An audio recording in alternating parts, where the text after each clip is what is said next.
Senhores, todos bem? Vamos então aqui dar continuidade à nossa aula, né? Nós que estamos tratando sobre o direito de ação e jurisdição, né? Aqui no nosso curso de Direito Processual Civil 1. Na aula passada nós chegamos até a falar sobre as condições da ação, né? Tratamos aí sobre legitimidade ordinária, extraordinária, e hoje nós vamos falar então de interesse de agir, né? E aqui é importante a gente lembrar o seguinte: sempre que falarmos em interesse de agir, nós precisamos nos atentar à necessidade e adequação. Então, guarde sempre isso: necessidade e adequação. Necessidade de quê, Henrique? Nós já falamos também, tratamos lá no início sobre lide, né, com conflito de interesses qualificado por uma pretensão resistida. Então, quando se fala em necessidade, na verdade se trata da necessidade de ter anteriormente a demanda, né? O termo certo é a demanda, porque nós já estudamos, só posteriormente vamos falar em ação ou não, né? Mas inicialmente só se deve propor uma demanda quando houver um conflito de interesses anterior, senão não há necessidade. Lembra quando falamos que das condições da ação, a possibilidade jurídica do pedido, que era o famoso, né? O PIO, né? O P do PIO, ela deixou de existir e foi o quê? Foi absorvida pelo interesse de agir. Por quê, gente? Porque quando o ordenamento jurídico ele proíbe algo, se ele proibiu, né, na verdade não existe mais, né? Se ele proibiu, não fala mais nessa possibilidade jurídica do pedido. Por quê? Foi absorvido, né, pelo interesse de agir, como forma aí o juiz, caso o juiz entenda que uma pessoa ingresse com uma ação de algo proibido, por exemplo, cobrança de dívida de jogo, né? Aí vai ser absorvido pelo interesse de agir, o juiz vai julgar extinto o processo sem adentrar ao mérito, né, por carência de ação. Então, quando se fala em necessidade, né, vamos lembrar que é preciso que antes de adentrar com a demanda, que tenha aí um conflito de interesses, né, que haja aí uma pretensão a se buscar. No caso da dívida de jogo, não tem o que se buscar, porque não tem como cobrar a dívida de jogo. Como na aula passada eu falei, dívida de tráfico tem como cobrar? Ação de cobrança? Não tem. Por quê? Porque o tráfico ele não é permitido pela legislação. Então não há necessidade de acionar o Poder Judiciário, né? Primeiramente por meio de uma demanda que pode se transformar em ação em sentido estrito, né, se não há uma necessidade. Da mesma forma, ó, eu não posso ingressar, em regra, eu não posso ingressar contra o INSS antes de fazer um pedido lá na via administrativa. Por quê? Porque não há interesse de agir. Porque não há essa necessidade. Então, falou em interesse de agir, lembra de necessidade. Primeiro eu preciso que tenha um indeferimento, né? Primeiro eu preciso que tenha essa lide, esse conflito de interesse, e só posteriormente, além disso, nós vamos falar também, ó, necessidade de adequação. Por quê, Henrique? Se eu entrar também com ação inadequada, né, essa demanda ela será extinta sem julgar o mérito. Então nós vamos nem falar, essa demanda ela não vai nem chegar a se tornar uma ação em sentido estrito. O seu processo, a sua demanda vai ser extinta sem adentrar o mérito, né, conforme falamos na aula passada. Então vamos lá na tela. Olha, interesse de agir. De acordo com o artigo 17 do CPC, para postular em juízo é necessário ter interesse e legitimidade, né? Isso nós já falamos. O interesse de agir exige o preenchimento do binômio necessidade, ó, binômio aqui, necessidade e adequação, né? Adequação. Falou em interesse de agir, pode gravar aí, ó, necessidade e adequação. É preciso que a pretensão só possa ser alcançada por meio do aforamento da demanda, ó. Mais uma vez, vamos sempre gravar, ingressou com uma demanda. Por quê, gente? Porque nós já falamos, de acordo com a teoria, né, abstrata, eclética, só após a análise é que vai entender, né, se é uma demanda ou se é uma ação. Se não preenche esses requisitos das condições da ação, não trata de ação, trata-se de uma demanda. E que esteja adequada para a postulação formulada. Aos que ainda incluem a utilidade como elemento do interesse de agir, mas parece-nos que ele é absorvido pela necessidade, pois aquilo que nos é necessário certamente nos será útil. Então perceba aí, né? Falou em interesse de agir, nós vamos falar em necessidade e adequação. Necessidade porque eu vou precisar de um conflito de interesse anterior a essa demanda. Primeiro eu tenho que ter esse, vamos dizer, esse constrangimento, esse prejuízo, essa lide, para depois eu buscar acionar o meu direito, né, de justiça aqui em sentido amplo, que é o poder judiciário, que é o poder, né, o direito de ação. Após isso, é feita uma análise e se ficar comprovado que nessa análise está preenchido as condições da ação, né, que nós já vimos que a legitimidade e o interesse de agir, aí sim, meu direito de ação em sentido estrito, ele está cumprido. Lá na frente eu vou ter uma sentença de mérito, procedente ou improcedente. Então lá, vamos dar continuidade. Não haverá interesse de agir para a cobrança de uma dívida, como falei, antes que tenha havido seu vencimento, porque pode ser que até a data prevista haja o pagamento espontâneo, o que tornaria desnecessária a ação. Então perceba aqui, ó, que nesse caso não haveria sequer necessidade de ingressar com a ação, pois a dívida ainda não estava, né, vencida. O autor, né, na verdade, o futuro provável réu, ele ainda estava em tempo de pagar a dívida. Então ali não havia formado, né, nenhuma lide, ali não tinha trazido nenhum prejuízo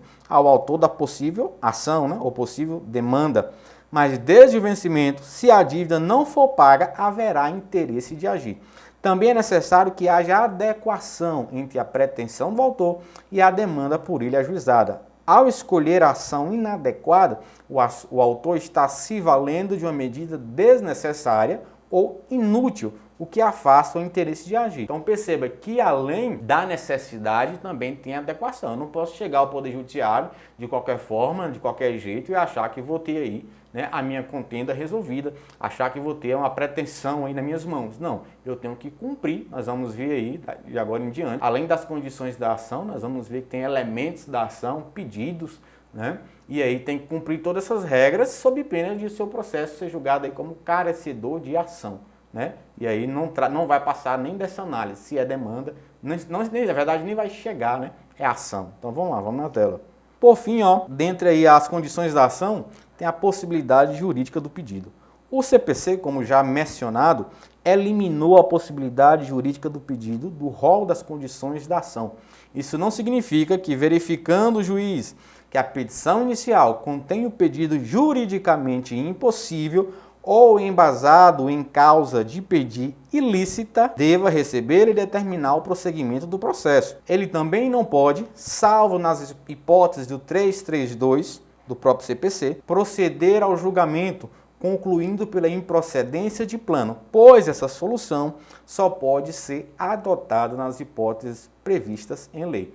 Então perceba, como eu já adiantei para vocês, a possibilidade jurídica do pedido, né, ela foi absorvida pelo interesse de agir. Tinha aquela discussão lá atrás, também já falamos, que o Lieberman, ele já vinha há muito tempo falando sobre isso, que na verdade a possibilidade jurídica do pedir deveria deixar de existir, né, no próprio código e ser englobada pelo interesse de agir. Então nós temos o quê? Nós vamos ter vamos dizer, uma lide, né, entre aspas, um conflito de interesse, e o autor ele vai acionar o Poder Judiciário por meio da ação, né, e vai pedir que seja aplicada a jurisdição. Nós já sabemos que jurisdição é o poder, dever de aplicar o direito ao caso concreto. Mas, para que essa demanda inicial se torne em ação, nós também já falamos que é preciso passar por esse crivo das condições da ação. O juiz vai analisar, nós vamos ver de maneira abstrata, né, sem adentrar muito, ele vai analisar se preenche as condições da ação. Legitimidade, né, que nós já vimos, ordinária ou extraordinária, e o interesse de agir. A possibilidade jurídica do pedido, que existia no Código anterior ao de 2015, ele foi absolvido, como nós também já vimos, pelo interesse de agir. Agora, quando o juiz, então, perceber que o processo não preenche as condições da ação, ele vai julgar esse processo extinto, sem adentrar ao mérito. Julgar, então, como carecedor de ação, ou seja, não ação. Ali é uma ação em sentido amplo, aquele direito resguardado na Constituição, mas não terá uma ação em sentido estrito. Por que que não vai? Porque nós já estudamos que o Código de Processo Civil adota a teoria, né, abstratista eclética, ou seja, se não preenche os requisitos, não há o direito de ação em sentido restrito ou estrito, mas há o direito de ação apenas em sentido amplo, aquele previsto na Constituição, que vai dizer que nenhuma lesão ou ameaça de lesão deixará de ser observada, deixará de ser tutelada pelo ordenamento jurídico. Sentido amplo, mas não em sentido estrito. Além disso, o Código no 332 ele vai trazer algumas questões que julgarão de improcedência de plano. O juiz, ao se deparar com esses casos, ele já vai julgar improcedente de plano. Mas perceba que o juiz, ao julgar improcedente de plano, ele vai estar analisando o mérito. E se vamos dizer, uma demanda ela é carente de ação, nós já estudamos que o juiz não julga o mérito. Quando julga improcedente, está julgando o mérito de maneira negativa. Julgou procedente, está julgando o mérito de maneira positiva. Então, quando o juiz percebe na ação que é carecedor de ação, ele não pode também extinguir o processo nos termos dos 332. Além disso que eu falei, porque estaria julgando o mérito quando o processo é carecedor de ação, né? Não é uma ação, é uma demanda. Também o 332 traz uma lista taxativa, gente. Toda vez que se fala no ordenamento jurídico brasileiro que algo é taxativo, ou então números clausos, ou então que não é exemplificativo, está dizendo que o que não está ali, se não está, não deve ser tratado da mesma maneira.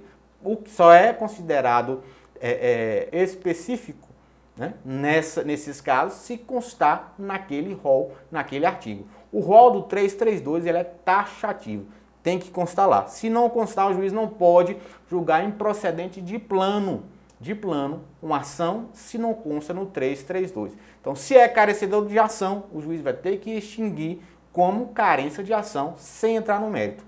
Se é previsto no 332, quer dizer que ultrapassou essa análise. É uma ação, mas é uma ação que já nasce morta por conta do 332. E aí, né, na verdade, deve ser julgado lá. Então vamos para a tela. Então percebam, gente, que o 332 ele vai trazer, como eu falei, né, é uma lista fechada, né, é taxativo. Se não está lá, não pode ser julgado pelo juiz. Outras ocasiões que não estejam presentes no que está descrito no 332. Perceba que ele vai dizer, quando o pedido contrariar enunciado de súmula do Supremo Tribunal Federal ou do Superior Tribunal de Justiça. Então, toda vez que alguém ingressar com uma ação que contraria súmula do STJ ou do STF, perceba que o juiz poderá julgar esse processo improcedente de plano. Lembrando mais uma vez que aqui já passou daquela análise inicial de demanda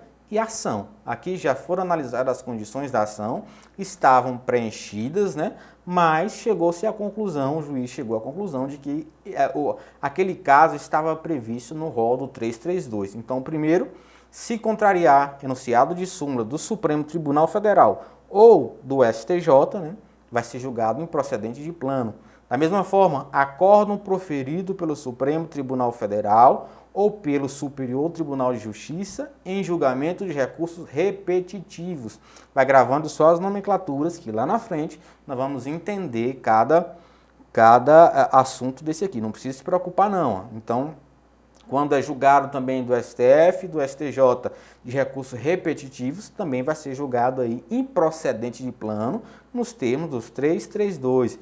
Mais um caso, entendimento firmado em incidente de resolução de demandas repetitivas ou de assunção de competência.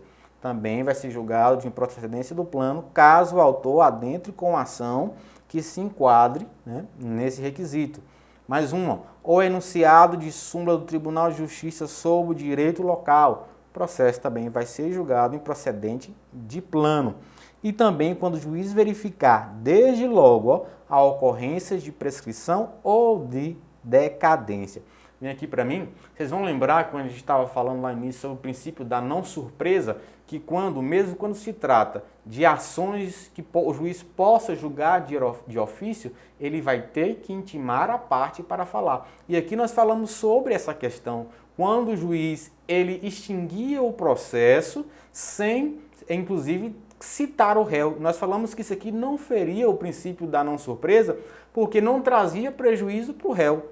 apesar de não existir esse contraditório nesse momento, como a ação estava sendo extinta, não ia trazer prejuízo nenhum para o réu e sem problema. Até porque se a parte, o autor então recorresse, aí sim o réu seria citado para apresentar não contestação, mas sim contra as razões do recurso de apelação. Então vocês vão lembrar disso. Então ingressou com uma demanda, foi analisado essa demanda, passou pelo crivo das condições da ação, o que vai acontecer? O juiz vai analisar se não é caso de improcedência no termo do 332.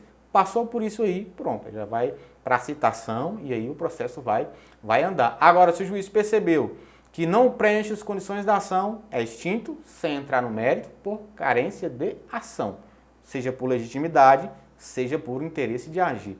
Passou por esse requisito, mas se enquadra no artigo 332, o processo vai ser julgado improcedente de plano, mas aí vai julgar o mérito, até porque decadência, prescrição, por exemplo, é julgamento de mérito. Então, vamos lá. Entretanto, se a hipótese não se enquadrar na do 332 e o juiz verificar que o pedido é juridicamente impossível, por exemplo, quando a pretensão estiver fundada em dívida de jogo, ainda nesse caso, o juiz deverá indeferir a inicial e julgar o processo extinto sem resolução do mérito, não mais por impossibilidade jurídica do pedido, que deixa de existir como condição autônoma da ação, mas ele vai julgar extinto sem analisar o mérito, por interesse, falta de interesse de agir. O desaparecimento da possibilidade jurídica decorre dela ser absolvida pelo interesse inexistente quando se postula algo vedado em nosso ordenamento jurídico. O desaparecimento da possibilidade jurídica decorre dela ser absolvida pelo interesse inexistente quando se postula algo vedado em nosso ordenamento jurídico. Ao examinar as condições da ação, o juiz continuará verificando se o pedido é juridicamente possível. Se não for, haverá carência de ação por falta de interesse de agir.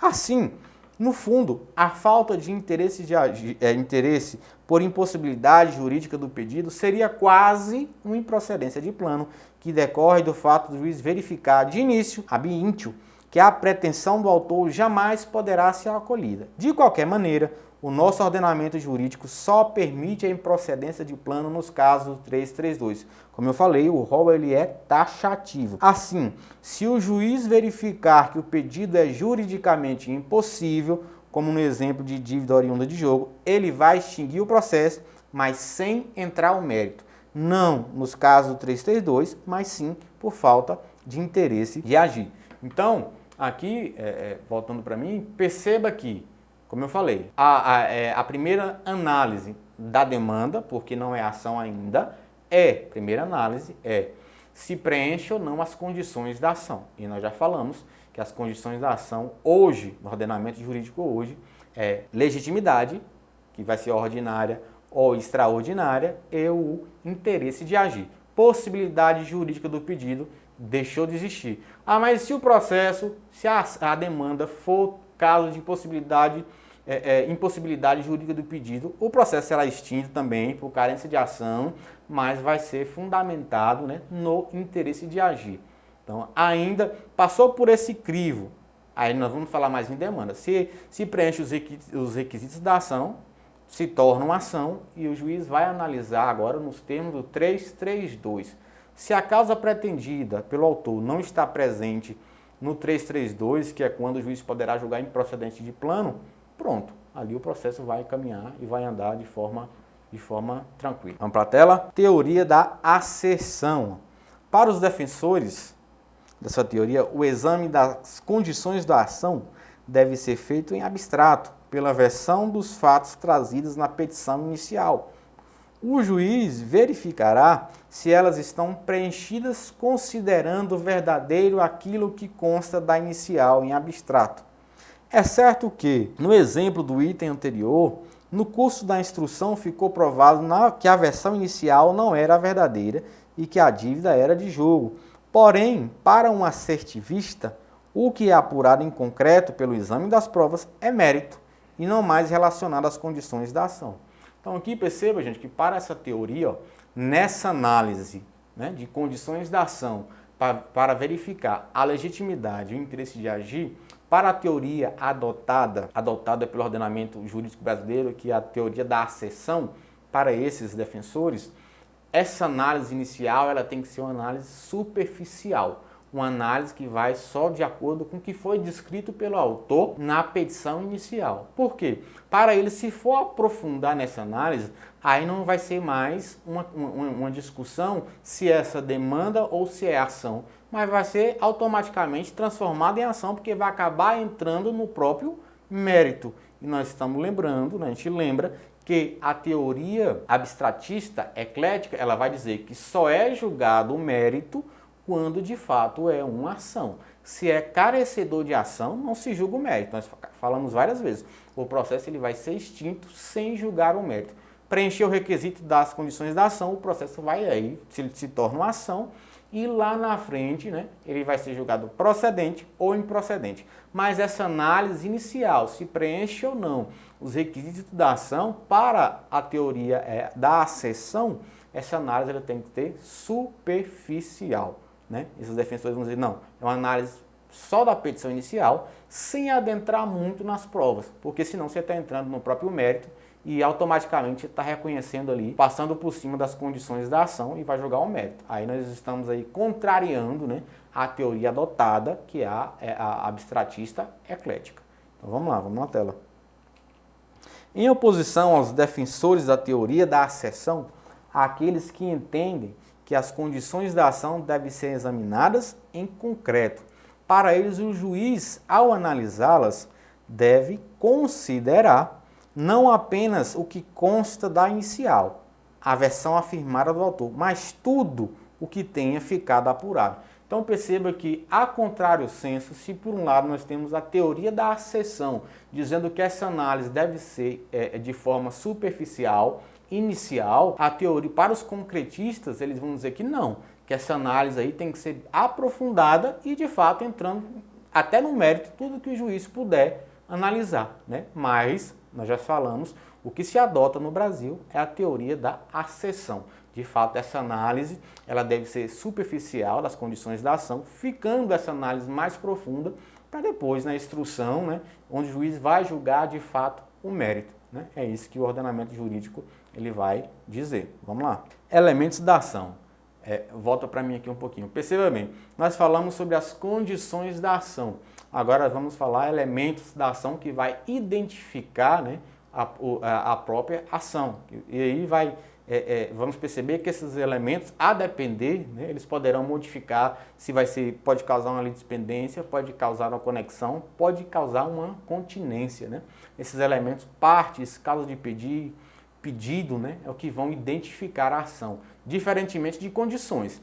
Passou a análise das condições da ação, lá na frente tem os elementos da ação que vão identificar, né, essa ação. Então, vamos aqui na tela.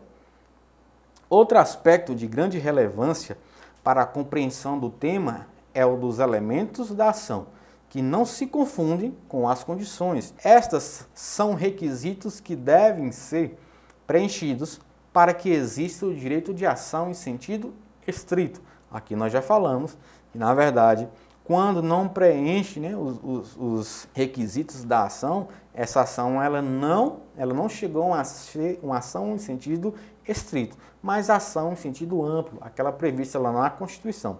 Se o autor não as preenche, será carecedor.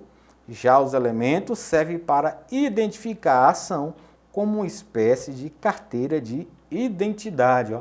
É por meio deles que, comparando duas ações, será possível verificar se são idênticas, né? Que poderá gerar aí uma litispendência, ó. Deixa eu marcar aqui para vocês. Poderá gerar uma litispendência, que é quando a parte tem a mesma parte, a mesma causa de pedir, o mesmo pedido. Não se preocupe que nós vamos ver isso lá na frente, né? Ou então pode analisar se há uma coisa julgada quando o juiz percebe que anteriormente já teve o mesmo processo, com as mesmas partes, com os mesmos pedidos e foi julgado já, então não pode mais trazer, né, para o Estado analisar, a não ser que seja uma coisa julgada formal. Lá na frente vamos estudar a diferença entre coisa julgada formal e coisa material, também fique tranquilo.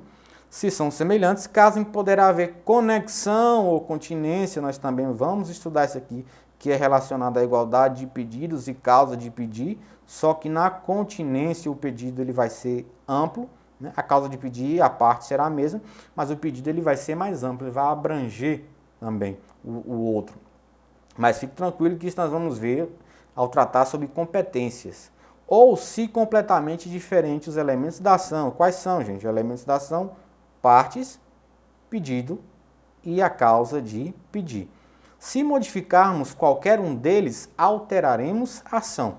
O que é de grande relevância, porque o juiz, ao prolatar a sua sentença, ele vai ficar adstrito o que foi postulado, só um pouquinho, ficar adstrito o que foi postulado na petição inicial, não podendo julgar nem diferente do que foi pedido, nem a mais, nem diferente, nem a mais. Se o fizer, sua sentença será extra petita ou ultra petita e será inválida. Então perceba, quando nós estudamos lá no início sobre o princípio da inércia da jurisdição, nós falamos inclusive que os fatos, né, os fundamentos e o próprio pedido iriam delimitar a ação. Falamos que primeiro necessitaria dessa provocação do Estado juiz, mas o juiz depois disso ele ia, pelo princípio da oficiosidade, impulsionar esse processo, mas sempre dentro do limite dos pedidos, né, e dos fundamentos, é o que ia limitar a ação. Então o juiz ele não pode julgar nem fora do que foi pedido, se ele julgar fora do que foi pedido pelas partes, será aí uma sentença extra petita, fora, né? E se ele julgou a mais do que pediu, ela é ultra petita, a sentença. A mais, ultra, fora, totalmente fora, extra. Então perceba que quem vai dizer essas questões, vai limitar o juiz, né? Vai ser o pedido, a causa de pedir, né? E as partes. Então por isso que eles são chamados aí de elementos da ação. Então vamos lá, vamos dar continuidade. Ao proferir a sentença, o juiz tem de estar muito atento para não fugir dos elementos da ação indicados na petição inicial, sob pena de julgar uma ação diferente da que foi proposta.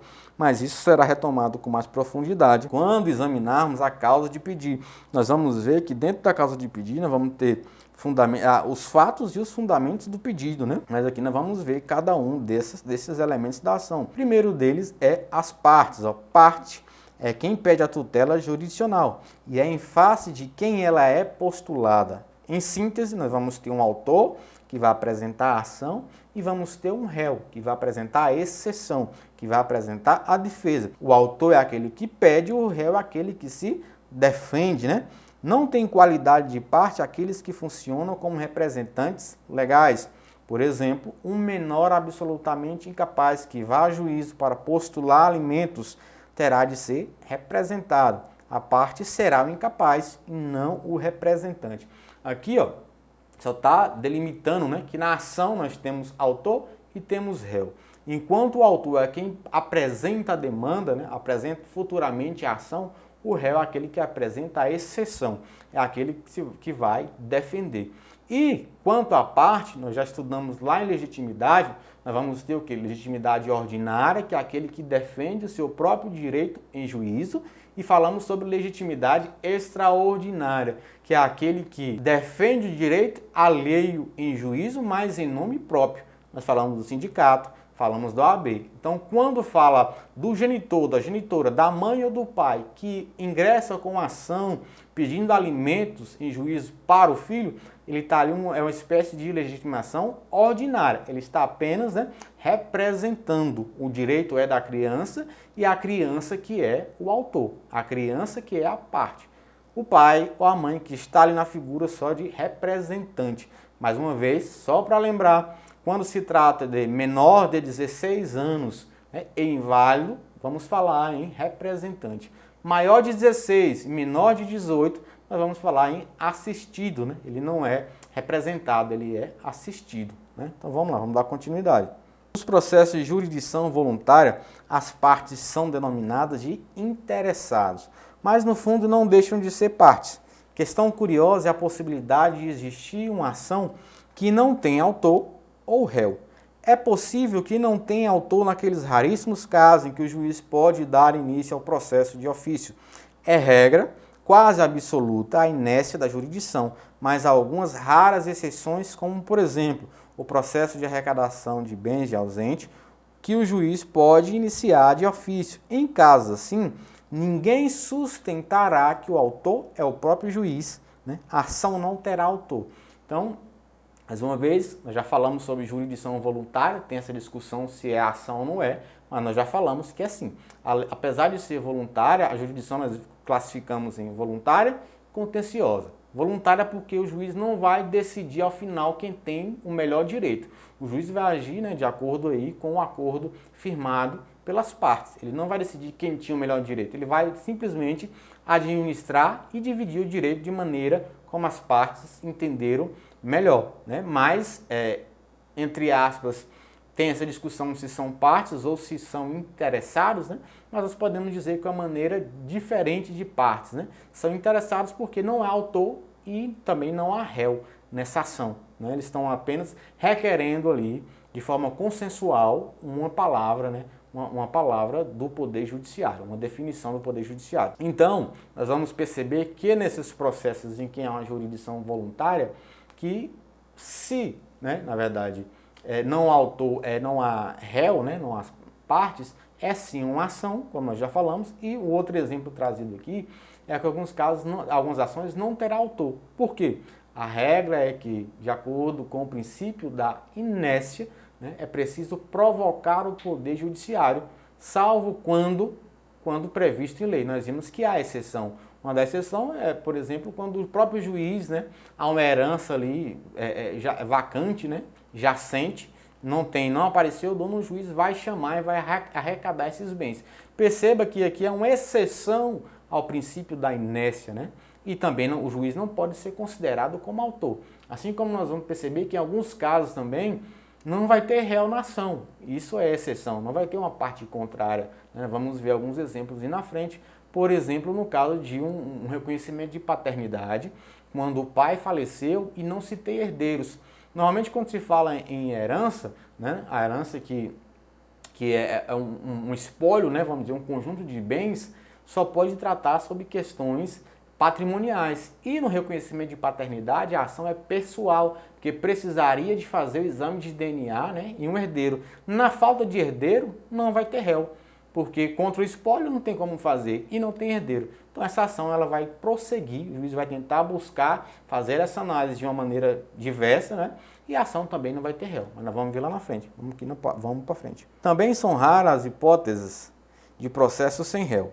Entre os procedimentos de jurisdição voluntária, alguns não terão como a separação consensual, em que ambos os cônjuges, como um acordo, vão juntos a juízo, mas é possível haver ação sem réu, mesmo na jurisdição contenciosa.